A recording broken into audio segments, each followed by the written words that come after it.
Hello hi welcome to Kokila's kitchen. இன்றைக்கி நம்ம கிச்சனில் சூப்பரான சுகர் பேஷண்ட்டுக்கு ஏற்ற மாதிரி ஒரு 7 நாளைக்கு 7 டிஃபன் ரெசிபி தான் பார்க்க போகிறோம். அதில் ஃபஸ்ட்டு பார்க்க போகிறது கோதுமை ரவை உப்புமா. வாங்க எப்படி செய்கிறதுன்னு பார்க்கலாம். இப்போ நான் ஒரு அரை கப் அளவு கோதுமை ரவை எடுத்திருக்கேன். அடுத்து வெஜிடபிள் நல்லா 1 கப் அளவு எடுத்திருக்கேன். ஸோ குருணை கம்மியாகவும் வெஜிடபிள் அதிகமாகவும் இருந்தால் நமக்கு நல்ல ஃபில்லிங்காக இருக்கும். அதே சமயம் நமக்கு சுகர் ஏறுறதோட லெவலும் கம்மியாகும். இன்றைக்கி வெஜிடபிளில் நான் பீன்ஸ், கேரட், பட்டாணி இதை எடுத்திருக்கேன். இப்போது ரவை நல்லா ஊறிட்டுருக்குது. இன்னும் கொஞ்சம் நேரம் ஒரு 5 மினிட்ஸ் கழித்து நம்ம செய்ய ஸ்டார்ட் பண்ணிடலாம். இப்போ அடுப்பில் குக்கர் வச்சாச்சு. கோதுமையும் நல்லா ஊறிடுச்சு. நம்ம இது காஞ்சதும் கொஞ்சமாக எண்ணெய் சேர்த்துக்கலாம். நான் தேங்காய் எண்ணெய் ஆட் பண்ணிக்கிறேன். உங்களுக்கு எந்த எண்ணெய் பிடிக்குமோ அந்த எண்ணெய் சேர்த்துக்கோங்க.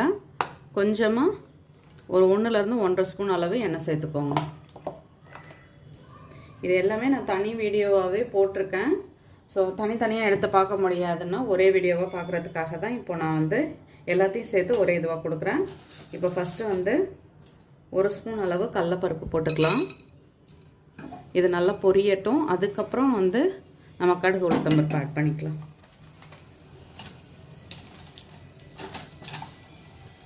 அடுத்து உளுத்தம்பருப்பு, லாஸ்ட்டாக கடுகு. இப்போ இது எல்லாமே நல்லா பொரிஞ்சிடுச்சு. நம்ம கொஞ்சமாக பெருங்காயத்தூள் ஆட் பண்ணிக்கலாம். அடுத்து ஒரே ஒரு காஞ்ச மிளகாய், கொஞ்சமாக கருவேப்பிலை, வெட்டி வச்சுருக்க பெரிய வெங்காயம். சின்ன வெங்காயம் இருந்தாலும் சேர்த்துக்கோங்க.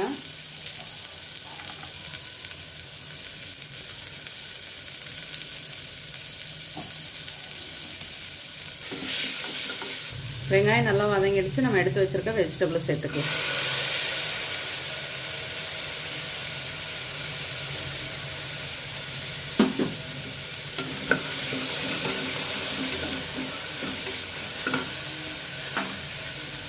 இப்போ இந்த காய்க்கும் உப்புமாவுக்கும் தகுந்த அளவு உப்பு சேர்த்துக்கலாம். உப்பு கொஞ்சம் பார்த்தே சேர்த்துக்கோங்க. வேணும்னா கூட 2வது டைம் சேர்த்துக்கலாம். ஏன்னா இந்த உப்புமாவிலலாம் உப்பு டக்குன்னு அதிகமான மாதிரி ஆகிடும்.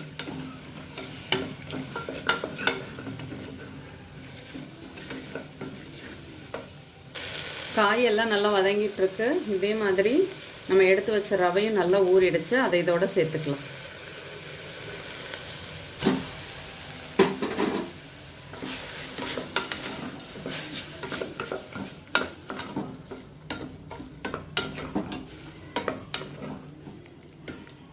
இப்போ நம்ம 1 கப் அளவு ரவை சேர்த்துருக்கோம். அரை கப் தண்ணி சேர்த்துக்கலாம்.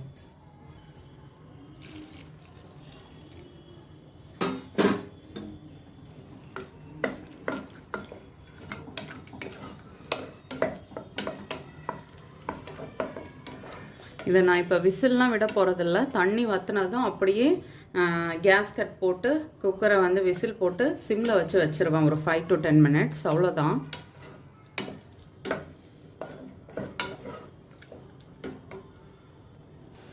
தண்ணி எல்லாமே இப்போ நல்லா வற்றிடுச்சு. நம்ம சிம்மில் போட்டு வச்சிடலாம். நம்ம சிம்மில் போடும் பொழுதே அது காயெல்லாம் வெந்துடும்.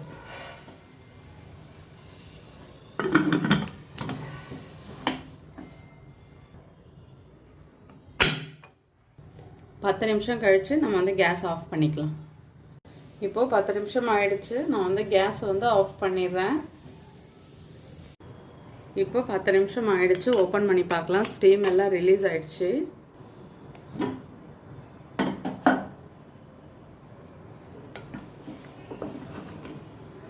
உப்புமா இப்போது சூப்பராக வெந்துடுச்சு. எண்ணெயெல்லாம் ஜாஸ்தி இல்லாமல் இங்கே பாருங்கள். அவ்வளோதான். நம்ம இப்போ பவுலில் மாற்றிக்கலாம். சூப்பராக நம்மளோட கோதுமை உப்புமா ரெடி ஆகிடுச்சு. இப்போ நம்ம அடுத்த ரெசிபி என்னன்றதை பார்க்கலாம்.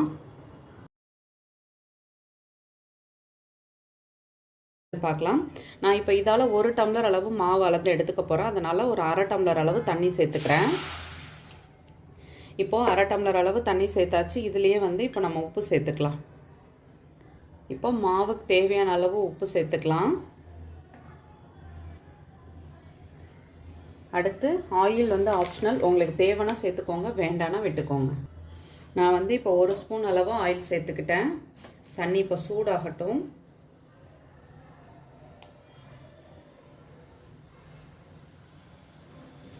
இப்போது தண்ணி சூடாயிடுச்சு, நம்ம வந்து மாவு சேர்த்துக்கலாம்.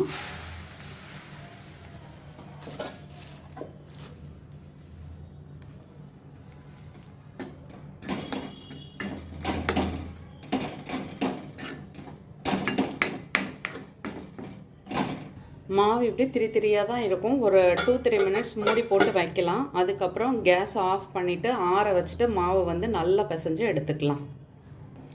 3 மினிட்ஸ் ஆகிடுச்சு. நான் கேஸ் ஆஃப் பண்ணிவிட்டேன். மாவும் வந்து இந்த மாதிரி இருக்குது. இப்போ ஒரு பிளேட்டில் மாற்றிக்கலாம். இப்போ பிளேட்டில் கொட்டியாச்சு.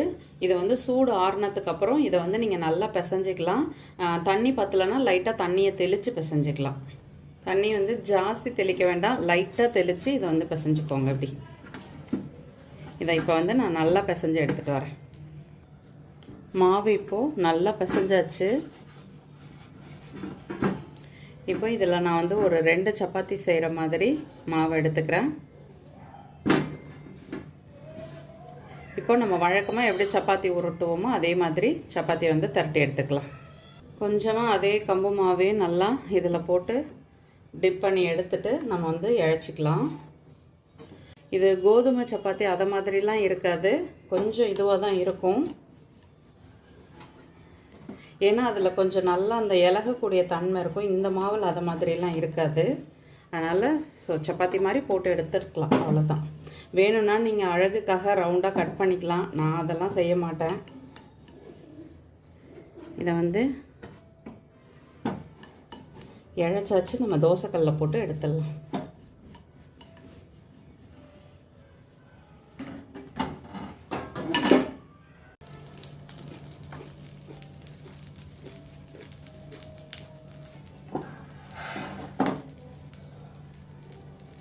லைட்டாக எண்ணெய் சேர்த்துக்கலாம்.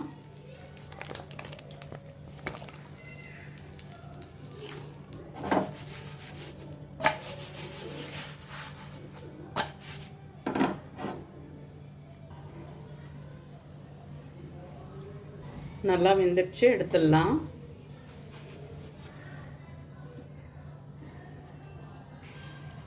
இன்னொன்று பிசைஞ்சாலே அதையும் போட்டலாம்.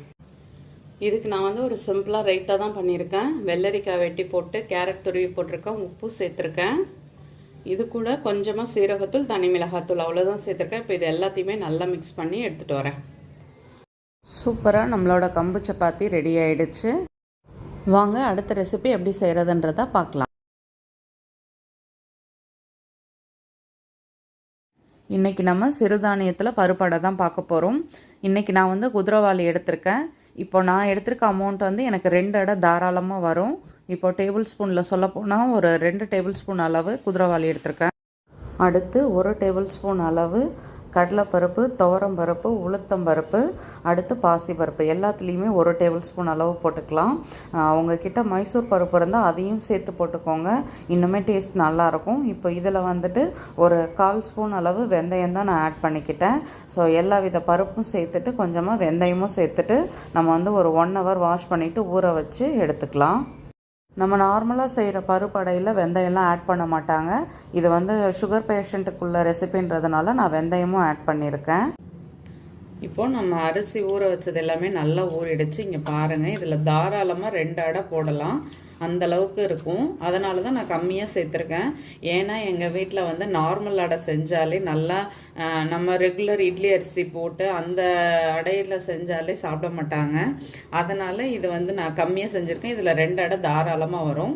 ஸோ நீங்கள் வந்து இதுவே 2 பேருக்கு செய்கிறீங்க, 3 பேருக்கு செய்கிறீங்கன்னா கொஞ்சம் டம்ளர் கணக்கில் அளந்துக்கோங்க. இப்போ நம்ம வந்து ஒரு நார்மல் அடை செஞ்சோம்னா நல்லா எண்ணெய் ஊற்றி முருகலாக போட்டோம்னா ஒரு 2 அடை சாப்பிட்லாம். மிஞ்சி போனால் ரொம்ப ஆசைப்பட்டோம்னா 3 அடை சாப்பிட்லாம். அதுக்கு மேலெல்லாம் அடையை வந்து சாப்பிட முடியாது.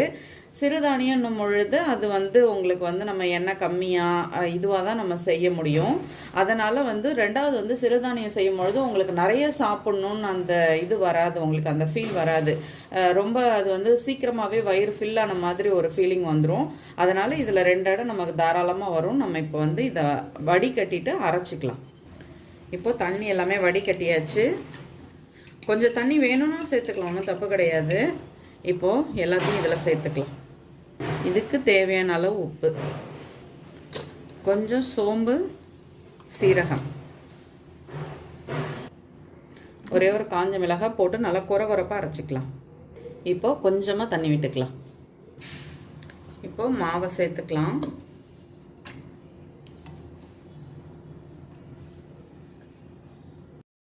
பொடியாக கட் பண்ண கருவேப்பிலை, அடுத்து நல்லா ஒரு கைப்பிடி அளவு நம்ம பெரிய வெங்காயம் கட் பண்ணி சேர்த்துக்கலாம், சின்ன வெங்காயம் இருந்தாலும் சேர்த்துக்கலாம். இப்போ இதெல்லாம் சேர்த்துட்டு இப்போ நல்லா மிக்ஸ் பண்ணிக்கலாம். ஒரு பல் பூண்டு வேணாலும் தட்டி சேர்த்துக்கலாம், நான் இன்றைக்கி சேர்த்துக்கல. இப்போ அடுப்பில் தோசைக்கல் வச்சாச்சு, நம்ம எண்ணெய் ஊற்றிக்கலாம். உங்களுக்கு எண்ணெய் எவ்வளோ தேவையோ அதுக்கு தகுந்த அளவு ஊற்றிக்கோங்க. பொதுவாகவே அடைக்கு வந்து நல்லா எண்ணெய் ஊற்றி நல்ல குழியான தோசைக்கல்லாக இருக்கணும், அதில் ஊற்றும் பொழுது தான் உங்களுக்கு வந்து நல்ல முருகலாக வரும். நல்லா முறுமுறுன்னு சாப்பிடும் பொழுது சூப்பராக இருக்கும் இது.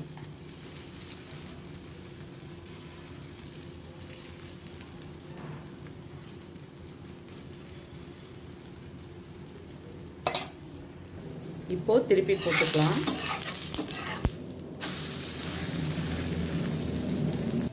அடை இப்போ வெந்துடுச்சு, எடுத்துடலாம்.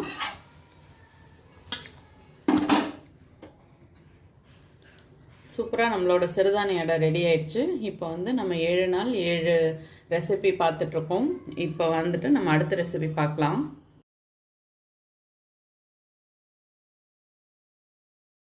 இப்போது சின்ன டம்ளரால் 1 டம்ளர் அளவு நான் வந்து கேழ்வரகு மாவு எடுத்திருக்கேன். அடுத்து முருங்கைக்கீரையை க்ளீன் பண்ணி எடுத்து வச்சுருக்கேன். இப்போ இது நமக்கு எவ்வளோ தேவையோ அதுக்கு தகுந்த அளவு போட்டுக்கலாம். நான் வந்து காமிக்கிறதுக்காக எடுத்து வச்சுருக்கேன், ஏன்னா நான் பாக்ஸில் வந்து க்ளீன் பண்ணி எடுத்து வச்சுப்பேன், தேவையப்போ எடுத்து யூஸ் பண்ணிப்பேன். இப்போது இந்த மாவோட க்ளீன் பண்ண முருங்கைக்கீரையை தான் நம்ம ஆட் பண்ணிக்க போகிறோம். அதுக்கு முன்னாடி இதுக்கு தேவையான அளவு உப்பு சேர்த்துக்கலாம். உப்பு சேர்த்துட்டு நம்ம வந்து பொடியாக கட் பண்ண பெரிய வெங்காயம், அடுத்து உங்கள் காரத்துக்கு தகுந்த அளவு பச்சை மிளகாய் எல்லாத்தையும் சேர்த்துட்டு அடுத்து வாஷ் பண்ண முருங்கைக்கீரை இது எல்லாத்தையும் சேர்த்து இப்போ நல்லா மிக்ஸ் பண்ணிக்கலாம். அதாவது கீரை வந்து ரொம்ப ஜாஸ்தியாக போயிட்டுனா உங்களுக்கு வந்து அடை தட்டை வராது. ஸோ அதனால் கொஞ்சம் ஈக்குவலாக எடுக்கணும்.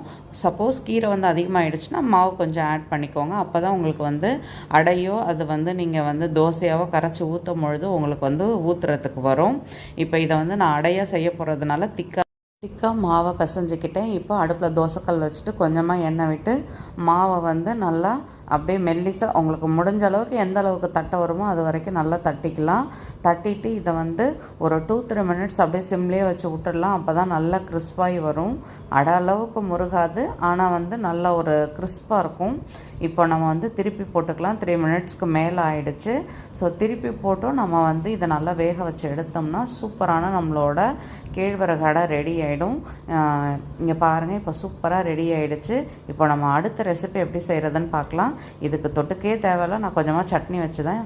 இந்த அடைக்கு பெருசாக சைடிஷ் எதுவும் தேவைப்படாது. ஆனால் வீட்டில் கார சட்னி இருந்துச்சு, நான் வந்து கார சட்னியோடு தான் சாப்பிட்டேன். சூப்பராக இருந்துச்சு.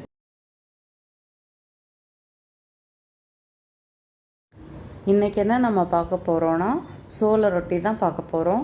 ஏற்கனவே வந்து சோள ரொட்டி வித் பேகன் பர்த்தா வச்சு ஒரு ரெசிபி நான் போட்டிருக்கேன். இன்றைக்கி வந்து நம்ம மசாலா சோள ரொட்டி எப்படி செய்கிறதுன்னு பார்க்கலாம். இது எல்லாருக்குமே தெரியும், ஜோவர் ஃப்ளார்னால் எப்படி இருக்குன்றது, அதுக்காக தான் நான் பேக்கெட்டோடையே காமிச்சேன். இப்போ நான் வந்து 1 கப் அளவு சோள மாவு எடுத்திருக்கேன். நீங்கள் வந்து மக்காச்சோளத்தை நினச்சிக்கக்கூடாது, இது வந்து அந்த முத்து சோளம்னு சொல்லுவாங்க இல்லையா, அதுலேருந்து வர மாவு. இப்போ எந்த டம்ளரால் நான் மாவு அளந்தனோ அந்த டம்ளரால் 1 டம்ளர் அளவு தண்ணி சேர்த்துக்கிட்டேன். இப்போ இந்த தண்ணியில் கொஞ்சமாக உப்பு, 1 ஸ்பூன் அளவு ஆயில் சேர்த்துக்கலாம். இப்போது காரத்துக்கு கொஞ்சமாக நான் வந்து சில்லி ஃப்ளேக்ஸ் தான் ஆட் பண்ணிக்கிட்டேன். அப்புறம் இது கூட வந்து கொஞ்சமாக பெருங்காயத்தூள் சேர்த்துக்கலாம். அது வாசனை வந்து ரொம்ப நல்லாயிருக்கும். அதுக்கப்புறம் கொஞ்சம் வந்து இப்போ கொஞ்சமாக சீரகத்தூள், மஞ்சத்தூள் இதை தான் சேர்த்துக்கிட்டோம். இதெல்லாம் சேர்த்துட்டு இது லைட்டாக அப்படியே வந்து பாயில் ஆகிற நேரத்தில் நம்ம வந்து பொடியாக கட் பண்ணி வச்சுருக்க மல்லித்தழை இதில் சேர்த்துக்கலாம். சேர்த்துட்டு இது நல்லா கொதிக்க ஆரம்பிக்கும் பொழுது நம்ம எடுத்து வச்சுருக்க மாவை இதில் வந்து கொட்டி நல்லா கிளற வேண்டிதான். இதில் கட்டிலாம் வரத்துக்கு வாய்ப்பே கிடையாது. நீங்கள் வந்து நல்லா அதை கிளறி விட்டிங்கன்னா அது சூப்பராக நல்லா வெந்து வந்துடும். இங்கே பாருங்கள், ஒன்று சேர அப்படியே வந்து மாவெல்லாம் சூப்பராக வந்துடும். இப்போது நம்ம நல்லா வந்து சிம்மில் வச்சுட்டு இதை வந்து வந்து நல்லா கிளறி விட்டோம்னா அழகாக பந்து மாதிரி வந்துடும் பாருங்கள் இந்த மாவு. அதுக்கப்புறம் நம்ம வந்து மூடி போட்டு ஒரு 10 நிமிஷம் அப்படியே விட்டுடலாம். அடுத்து ஃபேனில் வந்து ஆற வச்சு நம்ம வந்து சப்பாத்தி ஆட்டம் தான் இழைச்சி செய்ய போகிறோம். இப்போ பாருங்கள் மாவு நல்லா சூப்பராக நல்லா பந்து மாதிரி வந்துடுச்சா. இப்போ நம்ம வந்து மூடி போட்டு வச்சுக்கலாம்.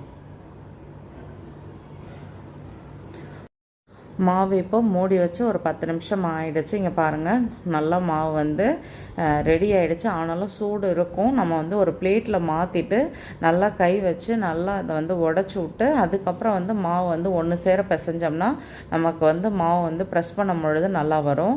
இப்போ சூடாக தான் இருக்கும், இருந்தாலும் நம்ம அதோட தான் வந்து நல்லா வந்து மிக்ஸ் பண்ணி விட்டுக்கணும். நீங்கள் வந்து ஆற வச்சுட்டு நீங்கள் இதை மாதிரி கலந்து விட்டிங்கன்னா சரியாக இருக்கும். இப்போ வந்து நமக்கு எத்தனை உருண்டை வருதோ அதுக்கு தகுந்த மாதிரி மாவை எடுத்துக்கலாம். எடுத்துட்டு ஆயில் கவர் இருக்கு இல்லையா, அது இருந்தாலும் எடுத்துக்கலாம், இல்லை பூரி ப்ரெஸ் இருந்தாலும் எடுத்துக்கலாம். இல்லைனா இந்த மாதிரி ஒரு 2 கவர் பிளாஸ்டிக் கவர் மாதிரி எடுத்து அதில் ஆயில் அப்ளை பண்ணிவிட்டு இந்த மாவை வந்து நல்லா பிசைஞ்சிட்டு ஒரு உருண்டையை எடுத்து அது மேலே இன்னொரு கவரை வச்சு அப்படியே லைட்டாக ப்ரெஸ் கொடுத்து இழைச்சோம்னா அது வந்து நமக்கு சப்பாத்தி மாதிரி வந்துடும். ஸோ இது வந்து கவர் வச்சு நம்ம செஞ்சால் மட்டும்தான் கொஞ்சம் சரியாக இருக்கும். டைரெக்டாக மாவு போட்டோம்னா அந்த அளவுக்கு சரியாக வராது, உடஞ்சிக்கும்.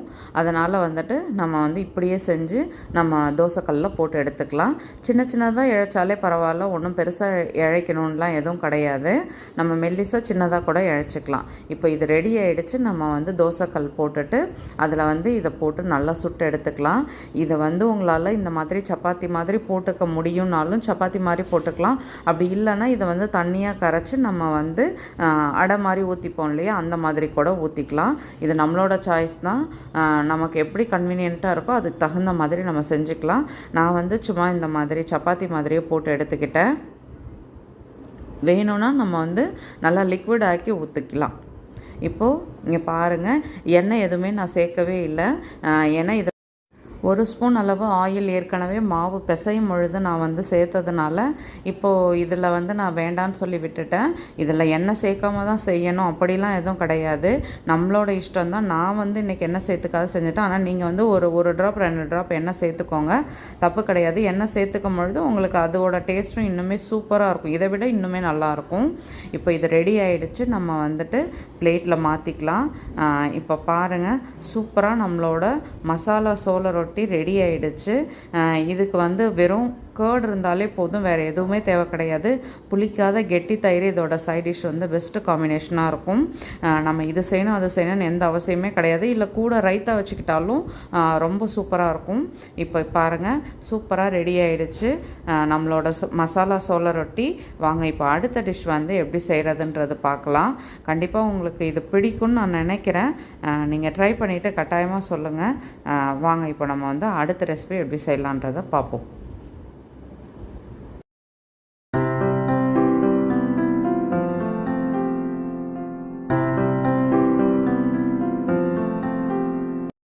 இன்றைக்கி நம்ம கம்பு மாவில் ஒரு டிஃபன் ரெசிபி தான் பார்க்க போகிறோம். இது வந்து ஏற்கனவே கம்பு சப்பாத்தி நான் வந்து போட்டுட்டேன். அதனால் வந்து கம்பு ரொட்டினும் சொல்லலாம், இல்லை வந்து அதை தண்ணியாக கரைச்சி கம்பு அடையாகவும் ஊற்றிருக்கேன். அதனால் ஒரே பேரில் இருக்க வேண்டான்றதுனால கம்பு அடைன்னு போட்டிருக்கேன். இப்போ 1 டம்ளர் அளவு கம்பு மாவு தான் எடுத்திருக்கேன். இதில் தேவையான அளவு உப்பு சேர்த்துட்டு ஃபஸ்ட்டு கொஞ்சமாக வெதன்னு இருக்கிற தண்ணி சேர்த்துக்கலாம். நார்மல் தண்ணியும் சேர்த்துக்கலாம், இந்த மாதிரி கொஞ்சம் சூடு பண்ண தண்ணியும் சேர்த்துட்டு ஃபஸ்ட்டு நல்லா மிக்ஸ் பண்ணிக்கலாம். மிக்ஸ் பண்ணதுக்கு அப்புறம் நம்ம வந்து கையால் எடுத்து நல்லா மிக்ஸ் பண்ணி விடலாம். இப்போ அடுத்து இது கூட நம்ம வந்து பொடியாக கட் பண்ண வெங்காயம், பச்சை மிளகாய், கேரட், மல்லித்தழை மட்டும் நல்லா ஜாஸ்தியாக கட் பண்ணி வச்சுக்கணும். அப்போ தான் இது டேஸ்ட் ரொம்ப நல்லாயிருக்கும். இப்போ வந்துட்டு மாவு வந்து ஃபஸ்ட்டு கரண்டியால் மிக்ஸ் பண்ணியாச்சு. அடுத்து கையால் வந்து நல்லா கலந்து விட்டோம்னா எல்லாம் ஒன்று சேர்ந்து அழகாக கரெக்டாக வந்துடும். இப்போ பாருங்கள், மாவை வந்து ஃபஸ்ட்டு நல்லா பிசைஞ்சு எடுத்துக்கலாம். கொஞ்சம் சூடாக இருக்கும், அதனால் நம்ம வந்து பிசையும் பொழுது கொஞ்சம் இதுவாக இருக்கும், பார்த்துட்டு பிசைஞ்சிக்கணும், அவ்வளோதான். இப்போ மாவு வந்து பிசைஞ்சாச்சு. இப்போ நம்ம கட் பண்ண வெஜிடபிள் எல்லாம் 1 பை 1 இதில் ஆட் பண்ணிக்கலாம். மல்லித்தழை மட்டும் கொஞ்சம் ஜாஸ்தி போட்டுக்கணும். இதெல்லாம் சேர்த்துட்டு அடுத்து வேர்க்கடலையை வந்து வறுத்து ஆற வச்சு தோல் எடுத்து அதை வந்து ஒன்றும் பாத்தியமாக அதை வந்து நம்ம இடித்து எடுத்து வச்சுக்கணும். இப்போ பாருங்கள், எல்லா வெஜிடபிளும் சேர்த்தாச்சு. இதை வந்து இப்போ நல்லா மிக்ஸ் பண்ணிக்கலாம். வெங்காயம் எல்லாம் சேர்க்குறதுனால இதை உடனே போட வேண்டியதான். வச்சோம்னா அது வந்து இலகுன மாதிரி ஆகிடும், அப்புறம் அவங்களால சப்பாத்தி போட முடியாது. மாவு இப்போது ரெடி ஆகிடுச்சு. இதிலேருந்து இப்போ ஒரு உருண்டை எடுத்து நம்ம வந்து இழைச்சிக்கலாம். நீங்கள் வந்து ஆயில் கவர் வச்சுருந்திங்கன்னா அதை எடுத்துக்கோங்க. நான் வந்து இன்றைக்கி சின்னதாக தான் எடுத்து செய்ய போகிறேன். அதனால் சின்ன கவர் என்கிட்ட இருந்தது. ஸோ இந்த கவரில் வந்து ஒரு சைடு ஆயில் அப்ளை பண்ணிவிட்டு ஒரு சின்ன உருண்டையாக எடுத்து வச்சுட்டு அடுத்து இன்னொரு கவர்லேயும் மேலே லைட்டாக ஆயில் அப்ளை பண்ணிவிட்டு அதை அப்படியே சப்பாத்தி கட்டையை வச்சு சின்னதாக இழைச்சிக்கணும் தான். இப்போ பாருங்கள், நம்ம வந்து ஒரு சின்ன உருண்டையாக உருட்டிக்கலாம். இந்த கவருக்கு தகுந்த அளவு நான் எடுத்துக்கிட்டேன். நீங்கள் நல்ல பெரிய கவராக எடுத்துக்கிட்டிங்கன்னா ஆயில் அதில் நல்லா அது வந்து தடவி வச்சுருந்தோம்னா கொஞ்சம் இன்னுமே நல்லா பெருசாக போட்டுக்கலாம்.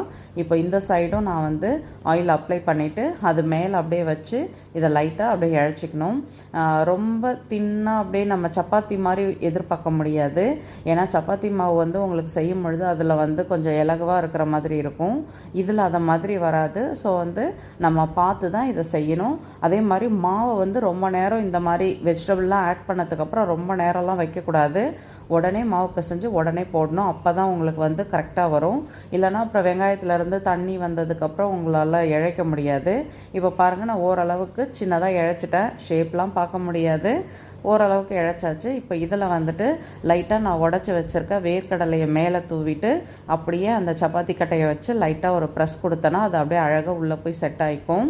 இப்போ பாருங்கள், நீங்கள் வேணும்னா ரவுண்டாக மூடி வச்சு கூட கட் பண்ணிக்கலாம். நான் அதெல்லாம் எதுவும் செய்யலை. இப்போ கொஞ்சமாக நான் வந்து உடச்சி வச்சுருக்க வேர்க்கடலையை அது மேலே போட்டு இப்போ வந்து நான் மேலே அதே ஆயில் கவரை வச்சுட்டு இப்போ லைட்டாக ஒரு ப்ரெஸ் கொடுத்துக்க வேண்டித்தான். இப்போ பாருங்கள், இது அழகாக கரெக்டாக செட் ஆகிடும். இப்போ நம்ம வந்து தோசைக்கல்லில் இதை போட்டு சுட்டு எடுக்க வேண்டியதான். இப்போது தோசைக்கல் நல்லா சூடாகிடுச்சு. லைட்டாக எண்ணெய் சேர்த்துட்டு நம்ம இழைச்சி வச்சுருக்க இந்த கம்பு ரொட்டியை அது மேலே சேர்த்துக்க வேண்டியதான். இப்போ பாருங்கள், கல் நல்ல சூடாக இருக்குது. பொறுமையாக இதை எடுத்து அதில் போட்டு கொஞ்சம் டைம் விட்டு அதை வந்து திருப்பி போட்டு வேக வச்சோம்னா நல்லா கிறிஸ்பாகவே வரும். சாப்பிட்றதுக்கும் ரொம்பவே நல்லாயிருக்கும். இந்த மல்லித்தழை ஏன் நான் ஜாஸ்தி போட சொன்னேன்னா சாப்பிடும்பொழுது உங்களுக்கு ஒரு வடை டேஸ்ட்டு கிடைக்கும். அதனால தான் மல்லித்தழையை வந்து ஜாஸ்தி போட சொன்னேன். நான் ரெண்டாவதும் ஒரு ரொட்டி வந்து இழைச்சி வச்சுருந்தேன். ஸோ அதனால் அதையும் இதில் சேர்த்துக்கலாம். இப்போ பாருங்கள், இப்போ வந்து 2 மாவு வந்து நான் இதை மாதிரி போட்டுட்டேன். சில பேருக்கு வந்து எனக்கு சாப்பிட முடியாது, எனக்கு ஹார்டாக இருந்தால் சாப்பிட முடியாது, சாஃப்டாக இருந்தால் தான் சாப்பிட்றதுக்கு சரியாக இருக்கும் அப்படின்னு நினச்சிங்கன்னா இதில் வந்து கொஞ்சமாக தண்ணி விட்டு இதை வந்து அப்படியே கரைச்சிக்கலாம். உங்களுக்கு எப்படி தேவையோ அந்தளவுக்கு. இப்போ பாருங்கள், நான் தண்ணி விட்டு அதை வந்து நல்லா கரைச்சிட்டேன். இதை வந்து இப்போ அடை மாதிரி ஊற்றினோம்னா நல்லா சாஃப்டாக இருக்கும். அது வந்து சப்பாத்தி மாதிரி போட்டோம்னா அது வந்து நல்லா கிறிஸ்பாக இருக்கும். இப்போ பாருங்கள், இதை வந்து நான் நல்லா கரைச்சி விட்டுட்டேன். அது ரெடி ஆனதுக்கப்புறம் இதையும் நான் ஊற்றி எப்படி வருதுன்றதை காட்டுறேன். இப்போ மாவு வந்து ரெடி ஆகிடுச்சு. இப்போ இதுவும் 2 பக்கமும் நல்லா கிறிஸ்பாக சூப்பராக வெந்து வந்துடுச்சு. இங்கே பாருங்கள், நல்லா கிறிஸ்பியாக இருக்குது. இப்போ நம்ம வந்துட்டு அடுத்து இந்த அடையை வந்து ஊற்றிடலாம்.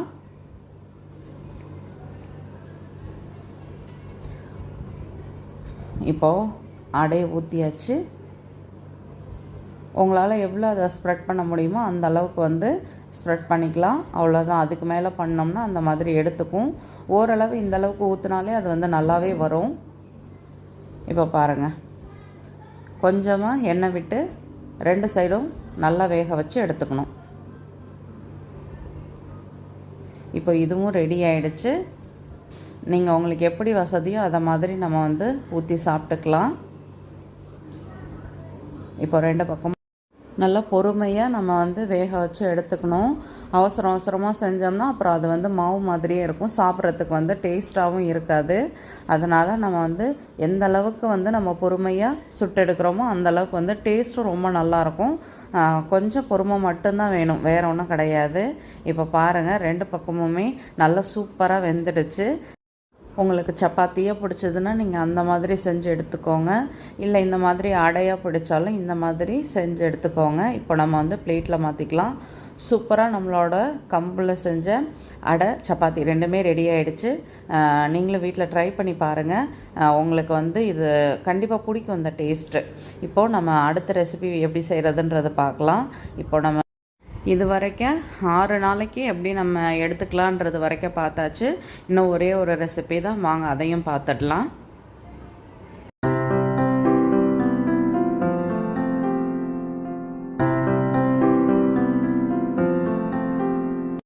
அடுத்து நம்ம பார்க்க போகிறது சுரக்காய் சப்பாத்தி தான். ரொம்ப ரொம்ப ஈஸியான சப்பாத்தி, அதே சமயம் டேஸ்ட்டும் உங்களுக்கு வந்து ரொம்ப சூப்பராக இருக்கும். இப்போ வந்து ஒரு 2 கைப்பிடி அளவு நான் வந்து கோதுமை மாவு தான் எடுத்துக்கிட்டேன். பொதுவாக வந்து கோதுமை மாவு அரிசி எல்லாம் ஒன்று தான் அப்படின்னு சொல்லுவாங்க. இருந்தாலும் நம்ம பாதி சுரக்காய் பாதி கோதுமை மாவுன்னு சேர்க்கும் பொழுது அது வந்து கரெக்டாக தான் இருக்கும். ஒரு நாள் எடுத்துக்கிறதுல தப்பு கிடையாது. இப்போ வந்து கொஞ்சமாக நான் வந்து கோதுமை மாவு, அதில் 1 டேபிள் ஸ்பூன் அளவு கடலை மாவு தான் சேர்த்துருக்கேன். இஞ்சி பச்சை மிளகாய் இடித்து சேர்த்துட்டு நல்லா 1 கைப்பிடி அளவு துருவி அதில் வந்து நான் சுரைக்காயை சேர்த்துட்டு கொஞ்சமாக உப்பு ஆட் பண்ணிக்கிட்டேன். இதில் வந்துட்டு தனி மிளகாத்தூள், மஞ்சத்தூள், அதுக்கப்புறம் வந்து நம்ம வந்து தனியாத்தூள் சேர்த்துட்டு இதெல்லாம் சேர்த்ததுக்கப்புறம் நம்ம வந்து கொஞ்சம் கசூரி மேத்தியும் 1 டேபிள் ஸ்பூன் அளவு தயிர் சேர்த்துக்கலாம். இப்போ வந்து நம்ம தண்ணி எதுவும் விட்டுற வேண்டாம். சுரைக்காயில் இருக்க தண்ணியும் தயிருமே நமக்கு வந்து போதுமானதாக இருக்கும். தேவைன்னா கொஞ்சமாக தெளித்து மட்டும் பிசைஞ்சிக்கலாம். லாஸ்ட்டாக ஃப்ரெஷ்ஷாக கட் பண்ணால் மல்லித்தழை எல்லாத்தையும் சேர்த்து இப்போ வந்து இதை நல்லா மிக்ஸ் பண்ணிக்கலாம். மிக்ஸ் பண்ணிவிட்டு நம்ம வந்து எடுத்தடுப்புலேயே தண்ணி சேர்த்தோம்னா ரொம்ப இலகுன மாதிரி போயிடும். அப்புறம் நம்மளால் மாவு பிசைய வராது. லைட்டாக தண்ணியை வந்து தெளித்து தான் நம்ம வந்து பிசையணும். இப்போ பாருங்கள், சூப்பராக மாவு பிசைஞ்சாச்சு. இப்போ மாவு வந்து ஒரு உருண்டை எடுத்து இழைச்சிக்கலாம். தோசைக்கல் நல்லா காஞ்சாச்சு. நம்ம வந்து இதை சப்பாத்தி எப்படி போடுவோமோ அதே மாதிரி போட்டு எடுத்துக்கலாம். சூப்பராக நம்மளோட சுரைக்காய் சப்பாத்தி ரெடி ஆகிடுச்சு. இதுக்கு வந்து தயிரே போதுமானது. நீங்கள் வந்து தேங்காய் சட்னியோ தக்காளி சட்னியோ வச்சு சாப்பிட்டிங்கனாலும் ரொம்ப நல்லாயிருக்கும். அவ்வளோதான், சூப்பராக நம்மளோட ரெசிபிஸ் எல்லாமே முடிஞ்சாச்சு. இது வந்து பார்ட் 1 தான். நான் பார்ட் 2வும் போடலான்னு இருக்கேன். ஏன்னா என்கிட்ட கொஞ்சம் நிறைய ரெசிபிஸ் இது ரிலேட்டடாக நான் வச்சுருக்கேன். ஸோ கண்டிப்பாக நீங்கள் இதுக்கு சப்போர்ட் பண்ணணும். யாருக்கெல்லாம் தேவைப்படுதோ நீங்கள் வந்துட்டு செஞ்சு பாருங்கள். அதுக்கப்புறம் செஞ்சும் கொடுங்க, மற்றவங்களுக்கும் ஷேர் பண்ணுங்கள். கண்டிப்பாக வீடியோ பிடிச்சா லைக் பண்ண மறந்துடாதீங்க. தேங்க்யூ.